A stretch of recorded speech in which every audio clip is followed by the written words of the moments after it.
महाराष्ट्राचा। नमस्कार, मी प्रतिभा। संध्या लाईव्ह मध्ये आपल्या सर्वांचं स्वागत। वारुळवाडी ग्रामपंचायतीच्या निवडणुकीसाठीचे वार्ड आज मंडल अधिकारी शीतल गर्जे यांनी सभा घेऊन आरक्षण जाहीर केलं आहे। त्यामध्ये वारुळवाडीचे एकूण 17 वार्ड आहेत। कशा पद्धतीने आरक्षण होणार याची सविस्तर माहिती त्यांनी दिली आहे।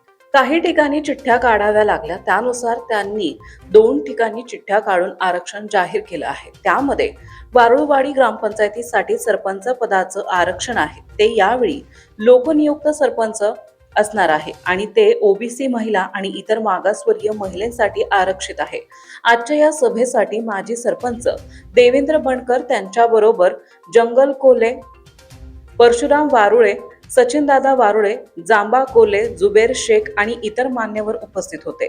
अतिशय खेळीमेळीच्या वातावरणात ही आरक्षण प्रक्रिया पार पडली। आज वारुळवाडी गावच्या वॉर्ड आरक्षणाबाबतचं सभा या ठिकाणी संपन्न झालेली आहे। आपली वारुळवाडीची जी आत्ताची ग्रामपंचायतची निवडणूक होणार आहे ती 2011 सालच्या जनगणनेनुसार होणार आहे। 12,401 त्यानुसार हे आत्ताचं इलेक्शन पार पडणार आहे। 12,401 लोकसंख्या असलेल्या या गावात अनुसूचित जातीची लोकसंख्या आहे 657, अनुसूचित जमातीची लोकसंख्या आहे 2,855। वारुळवाडी ग्रामपंचायतीची एकूण सदस्य संख्या आहे 17 आणि वॉर्ड आहेत 6।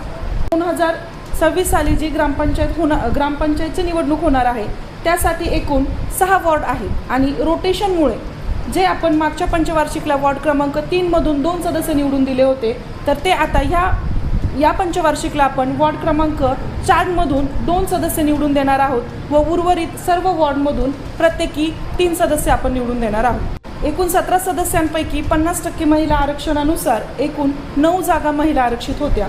तर अनुसूचित जाती आणि जमातीच्या लोकसंख्येनुसार अनुसूचित जातीसाठी 1 इतकी सदस्य संख्या राखीव झाली। अनुसूचित जमातीकरिता त्यांची लोकसंख्या 2,855 असल्याकारणाने एकूण 4 जागा आरक्षित झाल्या।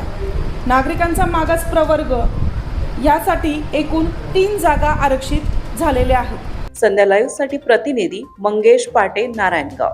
ताज्या आणि महत्त्वपूर्ण बातम्या पाहण्यासाठी आजच आमच्या संध्या लाईव्ह न्यूज चॅनलला YouTube वर सबस्क्राईब करा आणि बेल आयकॉन प्रेस करा।